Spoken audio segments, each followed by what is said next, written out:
So guys, I want you to take a very close look at this headline. Just look at this headline for yourself.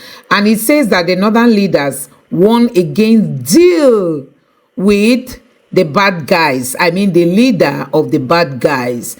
So guys, this is coming from the northern leaders. They are warning the Tinubu's government against any form of reconciliation with this guy. This guy you are looking at, he is the leader of the guys that captured the armored carrier, personnel carrier of the Nigerian military. This was the guy that led the group. So he's asking for the Tinubu's government to come for reconciliation. So the northern leaders are voicing out. They said Tinubu's government should dare not listen to this guy, because instead they should punish him for what he did. So guys, Nigeria has become a joke where this guy and his group, they captured the armored carrier of the Nigerian military and they are asking the government to come to them for reconciliation. This government is just playing because they feel that the government has not wielded a very hard stick against them. That is why they have that guts, that audacity to tell the government of the day to come for reconciliation, that they want to reach a deal with the government of the day. So guys, you can see from this video, look at the population of these people. These are the bad guys in the bush in Nigeria. This video, from the source, it says that it came from Maiduguri. Nigerians, they said, according to the post, it was being said that, you know, the translation of what was said in this video is saying these people said they have come in, there is no going back, meaning they have entered Nigeria, no going back, as in no leave, no transfer. They've come to stay. That is to tell you what is ahead of this country. I mean, the level of insecurity that is being a kind of cooked behind the scene in this country. I mean, in years to come, Nigeria will not be able to resist it, and that is why people are lamenting. So guys, away from insecurity, again, the economy is biting. There is no fuel. Businesses are crumbling. People are hungry. Everybody is shouting. NNPC say they don't have money. They told us they had enough money not quite long. All of a sudden, they said they don't have money. They are owing.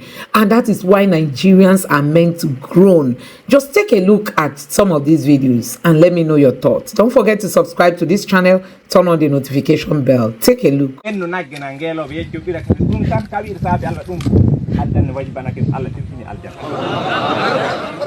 nan alhamdulillah sakirabe annabi sallallahu alaihi wasallam o lamda dum jihadi o wi an tuqatil al kuffara idha laqitahum so hawri hefa ka bana nan alhamdulillah sakirabe do zunuba ya fete do budal hebete do teddengal adna hebete do sariya Allah nyibata saabe wolde de gonde mum joni nan alhamdulillah hakkune do e to jaten to so e palol na en so tampi tampude ni jaata yaade dum data dum ko illa sona Allah subhanahu wa ta'ala windana en baraje nan alhamdulillah Allah subhanahu wa ta'ala wi yalle anon gondim Allah tindinta on jaago mon hino jukkugo naawona si yimbe bi way hon mumunen Allah fu kawri min naam Allah tindini ko mumunen Allah fu bi non dum Allah wi dum won dume ngondi non Allah mbi on la ilaha illa Allah tawi e werde mo tagal on bi non kabodon e laawol Allah kokkon yonki mo wodi kokkon jawle modon so ngadini ko Allah subhanahu wa ta'ala yaafon zunubaji modon nanna on aljanna nyiibal nenno wa ukhra tuhibbuna ha dume nasru min Allah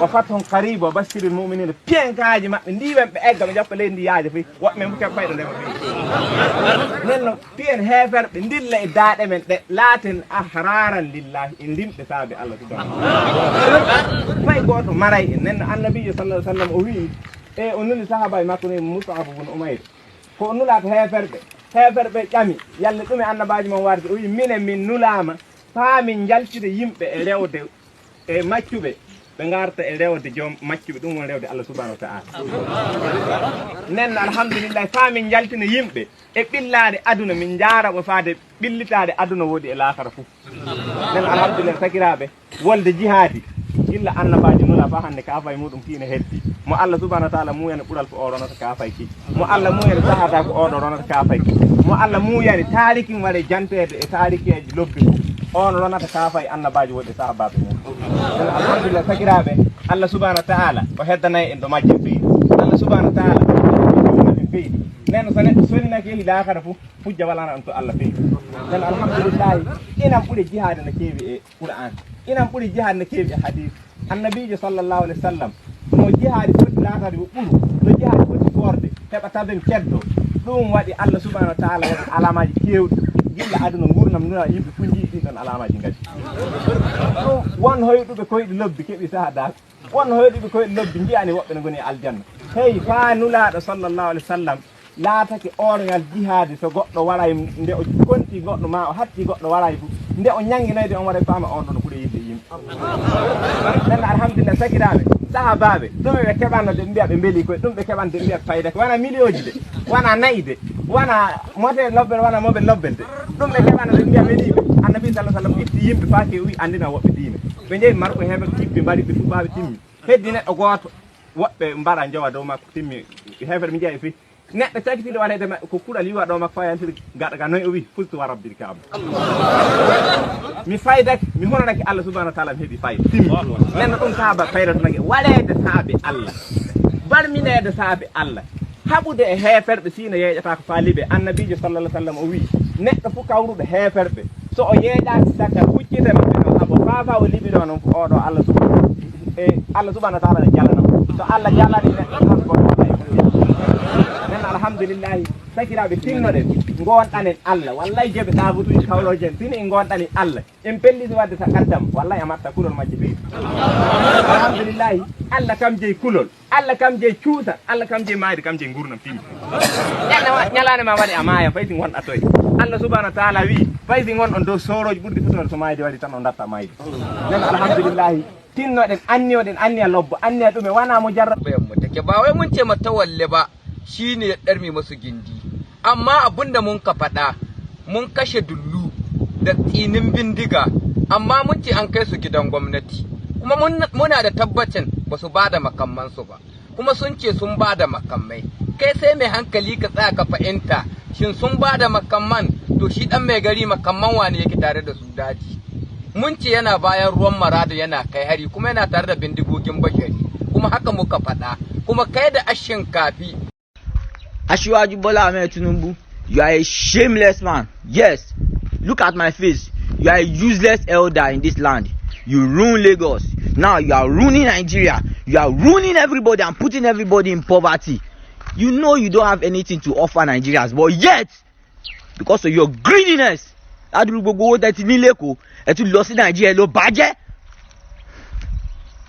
are now passing a bill that anybody that abuse politicians should go to prison. I want to go to prison. I give you and your useless cabinet, I give you 7 days to send me to prison. And useless people, I am challenging you, Tinubu, and your administration to send me to prison. You know what better for now? Now not send me to prison for this country. Only Daphne, they about run me lost one Nigeria. Am I sure for you? What is it? We are all here to die. Send your cabinet. You people are useless people. Tinubu, you are a useless man. I say it. My name is C King. I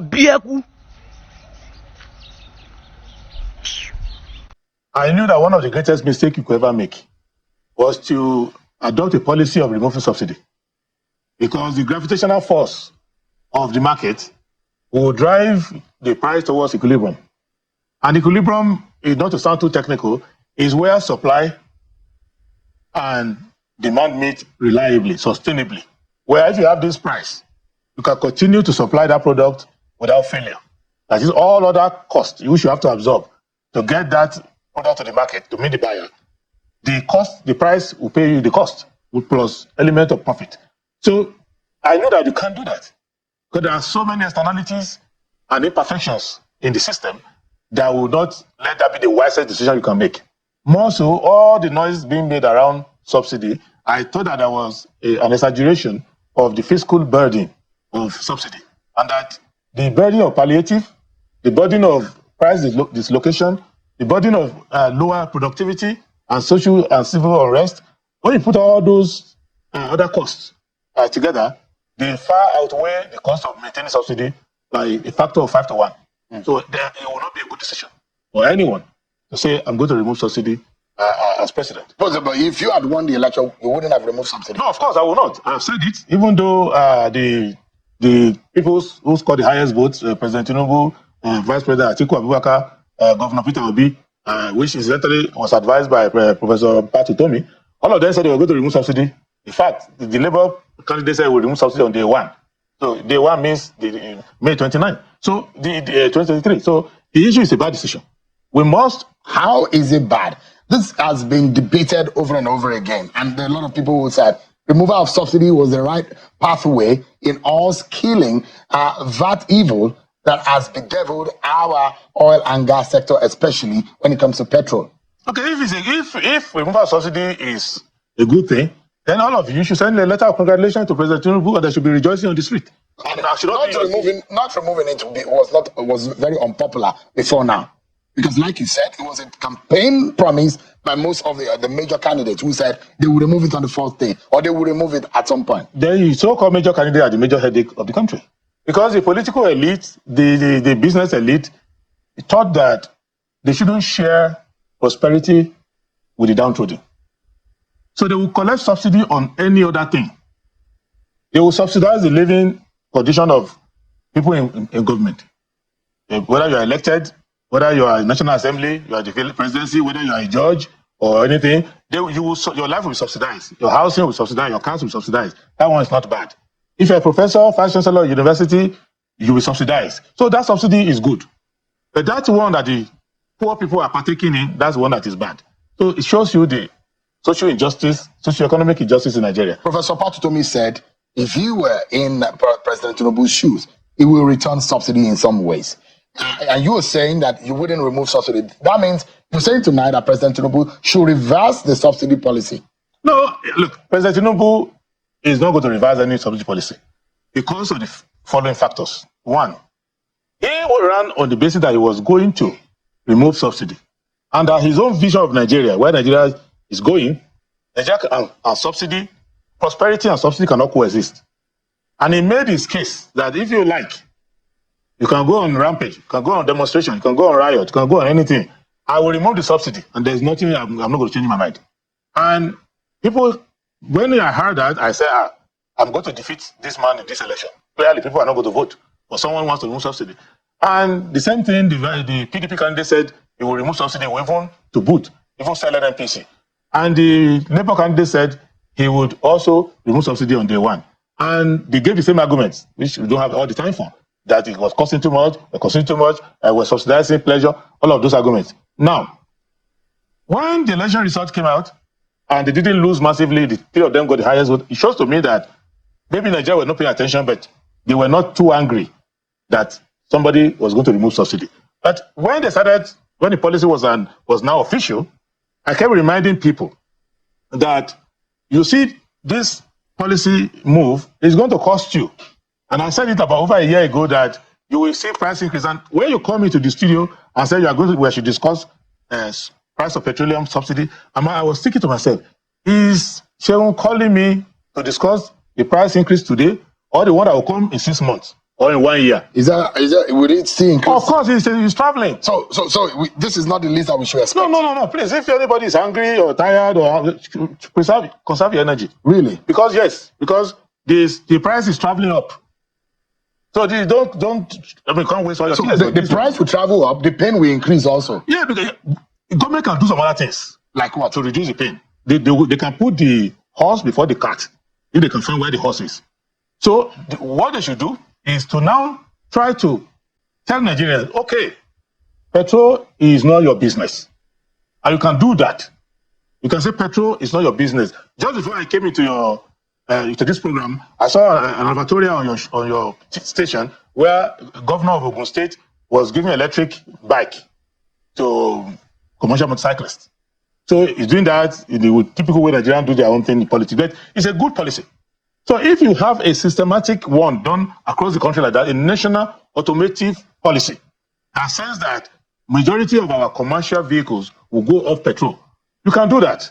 But what I'm saying in essence is that don't be calling people into the studio every 3 months to cry over fuel subsidy or fuel price, because by adopting that policy, that you are removing that peg Just like when you remove the peg from Naira, I stopped checking newspaper as to where Naira will be. Because once you remove that peg, you are saying, I throw it to the market forces. Then I will start looking at your productivity and your consumption. And I know that immediately you are having a shortfall in your productivity vis-a-vis your consumption. Then the Naira value will keep going down. And if I see inflation rate in America and I see inflation rate in your country, I expect that Naira will go up. And so that is clear. So the policy choice is this, that we had people who said, we are going to remove subsidy. We had people who said, don't do it. Those who said they will remove it have had their way. People have voted for them and they have removed it. What can you now do? You can't go back and say, reverse it. Because the structure for reversing it is not in their head. So what they are going to do is to be hiding the subsidy. Do you know that the reason why petrol is not 2005 now is because President Tinubu is using the NNPC as sacrificial lamb to burn the NNPC profitability. By using it to reduce the rate, they're still not selling it at the price which it is landing. So that is the problem of saying we are now working with market forces, where the market forces means about 6 or 7 people. Now, so I imagine when NNPCL came out on Sunday, between Sunday that NNPCL came and told us, and they told us that they were naked. Naked in the sense that they were telling us how they were. We are owing money. And we understand that between 5 and 6 billion US dollars is what NNPC is owing. And now on Sunday, I told us, look, we have a problem. We have been bearing the burden of logistic and operational costs, but we can no longer bear. Just in that 1 week, we also, within that few days, we also seen a hike in the price. Now, if it's just 1 week, maybe more, the more truth that NNPC tells us, the more problem we are going to enter. And now you're telling us a very, very bad news that this is probably going to be the least price we can ever buy petrol if the market forces continue to be at play. You see, yes, because of the policy angle. On this seat here, I remember earlier saying it to you in one of the discussions. I think Mr. Osifo of TUC was on the other side was on TV at that time showing. I said NNPC was paying for the subsidy. It's very clear. Why I didn't go out criticizing them was that I realized that, well, at least they are trying to secretly correct their errors. And if I was criticizing them, shouting that they are subsidizing now, people are going to suffer more. Well, like legally, as a lawyer, yes, what NNPCL has done over the year, is it right? A lot of things are not right about NNPC, but they have enough legal argument to get away with what they are doing. What is happening is this: that if we want to solve this problem, I want us to discuss what petrol is meant for. I don't want to be an activist over petrol price. Because you already boxed yourself into a corner, you have shown that you're not a good economic thinker. Because petrol is not as important as, but the manner in which we use the NNPC is what has made it important. What we have done wrongly is that we have refused to govern. We have refused to set up a public transport system. Just like we don't have a good public education now, that even a taxi driver is putting their child in private school. Such that we don't have good public hospitals, that even a person of low wage earning will now say, I have a headache, I'm going to private hospital. So there are so many things we have allowed to fester because we didn't implement section chapter 2 of our constitution. So if we develop public transport system, which is the way you can focus now, I don't want to be part of anyone discussing petrol price anymore because the cat has been out of the bag for a long time. What we should discuss now is what percentage of your population should be price sensitive. That is to say, is it possible to take people, the 75% of those who are low wage earning, low income earning, take them off petrol? Is it possible? It is possible. Because if what they need it for, they need it sometimes mainly for transportation. They need it to power some small generators because electricity is not constant. They need it for maybe washing and mechanical repairs and all of that. The majority is on transportation. So even those who are crying about the price of petrol, many of them don't buy petrol, but they buy transport. So the transport price will go up. That will affect them. So what government needs to do is to be a government. But what government is trying to do now is to be a facilitator of petrol business, to be a factor of petrol business, to be a middleman in petrol business, which is what they have been doing all this while. And that's why NNPC looks like a ghost organization, because it's not doing what it's supposed to do under its own law. NNPC is not supposed to be in this kind of mess where it is now, which is that let governance be done, which means that you have to vote people in who can think through what government should be doing. So there is another angle to this. So, those who think that all of those blame goes right to the top at the center. But the question is that what about the state government? How are they? Because some of the excess of the money that is not, the monies that are not paid into subsidy that are now directly going into the federation account the more percentage goes in the hands of the state and the local government. And what are the local government and the state using these monies for? The question is how many of the state are investing in transportation infrastructure in their state? Because everybody wants to jump on a vehicle and move. In other climes, you see everybody trying to catch a train and going to the tube. Everybody trying to go to the underground to get on the train. That is what looks like a norm in some other climes. You might have your vehicle, but when you're going to work, you park it because it's not fashionable for you to drive. It's too expensive for you to do. But what are the state government doing?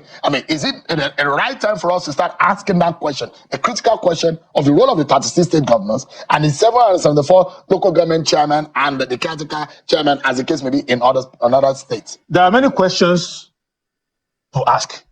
And I didn't run to be a governor or local government chairman. So I always think like a president, which means you give leadership. So the first, before you go around looking for governors, many of them are not performing, is very clear. But before you go, you start and say, who is running the economy? Who is in charge of the macroeconomics of Nigeria? Is the president. So when I heard that for example, the vice president was summoning the minister of state for petroleum and all of that, you can't summon your boss because the ultimate minister for petroleum is the president. So what are you summoning for? Should the president be relinquishing that position? Maybe he shouldn't. Maybe he can keep it because I don't know what he wants to do. If I was president, I wouldn't take it because you won't be. I won't take it. So it will be against the norm because we've seen past presidents who have been they've held that position as the minister of petroleum. I think it's said in the scripture that where your heart is, that's where your treasure will be. So for those who came to politics because of petrol, that's where they will go.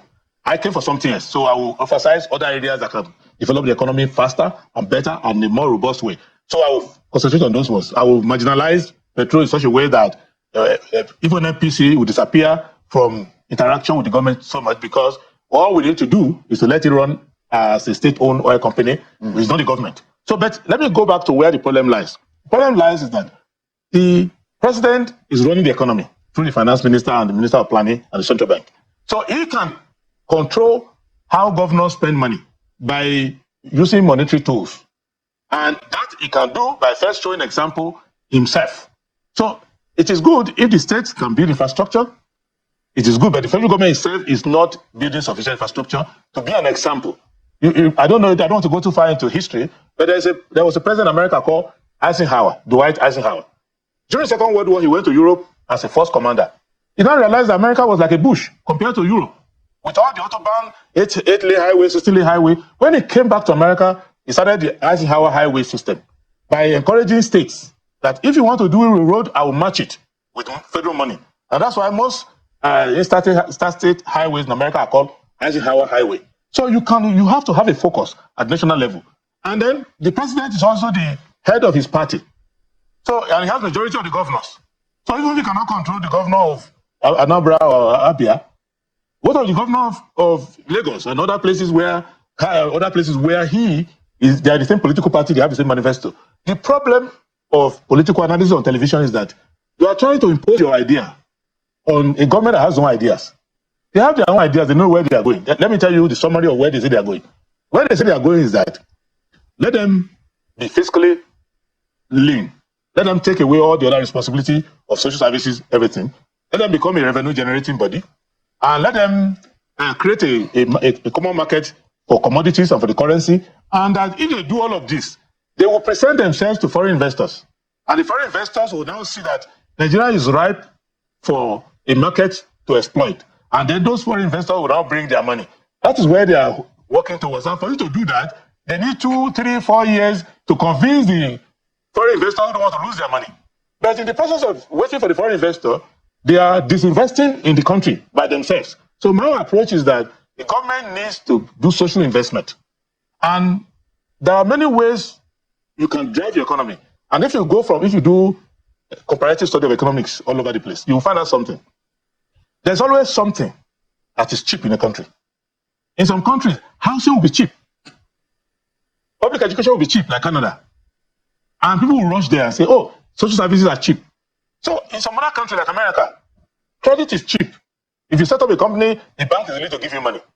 If you just work it and the person working, so credit is cheaper because government is subsidizing credit. The Federal Reserve is giving money to banks sometimes at negative interest. So you have to anchor. If you look at Cote d'Ivoire, agriculture is cheap. The government has put so much investment that if you are a farmer in Ivory Coast, you are almost like you are getting most things for free. So you have to find out in China, industrialization is cheap because you can set up factories to produce anything, and for the first 4 years, the Chinese government is supporting you. The local government in China are the majority giving their money free to banks so that the banks can lend to industrialists. So in Nigeria, you have to find something that is cheap. All right. And petrol has been the one that has been cheap so far, but now they've gotten off that. How expensive politically is this decision for President Bola Tinubu? Well, I don't think it's expensive because Nigerians don't know how to punish a government. So he knows the people very well that they won't do anything. They will make noise for 3 days, or some will go on a demonstration, which won't help you. But in Edo State, they will still vote for APC. In Ondo State, they will still vote. So they just don't know how to give feedback to the government. They will just insult the people in government. They will shout. They will walk on the street. But they do not. We need to learn how to say, okay, is this what you want to do? All right. In next election, we will teach you a lesson, because that's the only thing politicians react to. But they know that you can insult me because some of them believe, especially President Tinubu, that what he's doing is right. And that's why I'm very careful when I criticize. I like to give my own alternative because he believes that what he is doing is what is good for the country. And I've listened to him argue it, he believes in it. And if you listen to Dr. Okonjo-Iweala's speech at the just concluded MBA, if you listen to that speech, because she's an eloquent explainer of Nigerian macroeconomics thinking, you will see that he speaks for the elite. She spoke for the elite there. That is the belief. They believe that these things are good for the country.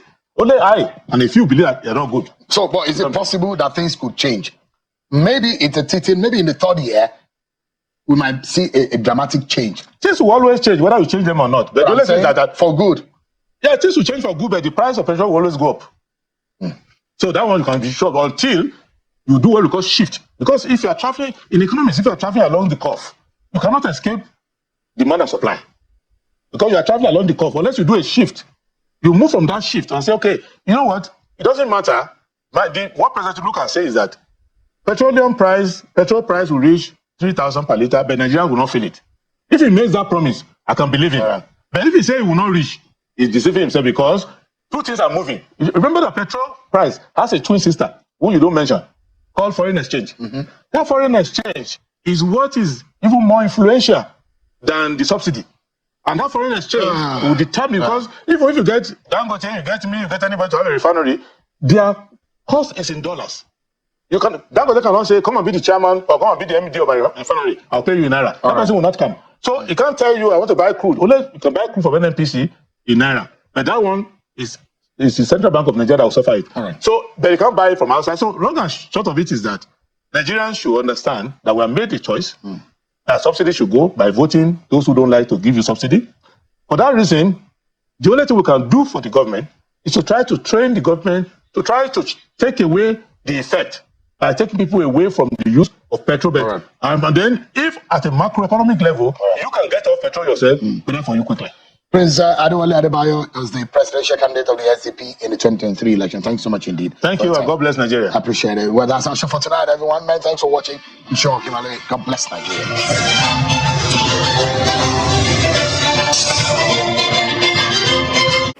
So guys, you have seen it for yourself. These are some of the things we are going through in this country. This country has become a joke. Under the leadership of Tinubu, Tinubu has got to know that Emilo Con is not leadership. As in, it's not grabbing power you know nothing to do with. I mean, that is the state we are today. The APC said, it is Tinubu's turn. My turn. Emilo Con. Yes, it is your turn. The mantle now is on you. What have you been able to achieve? 2 years is about to be gone. And what have you achieved? So guys, when you look at this government, you know that they don't have clue on how to arrest some of the challenges we are having today. So many things that have happened under this government, they just keep getting worse instead of being arrested. And that is why Nigerians cannot but, start preparing for 2027. Because guess what? Everything this government is doing is just for political interests. There is nothing, no governance. Nothing is being done for the benefit of the people. Every step they are taking, they are considering 2027. Anyone that will hurt them, they will not want to touch it. Any policy that will affect them as a party, they will not want to go for it, even if it's going to help Nigeria. That is what we are saying. And that is why Nigerians must brace up ahead of 2027 election to tell this government that, yes, we can have a one-term president. It must not be 2 terms. Let me know what you think about this in the comment section below. Please don't forget to subscribe to the channel, turn on the notification bell. Please give this video a like so that YouTube can recommend it to others, and drop your thoughts in the comment section below. Thank you.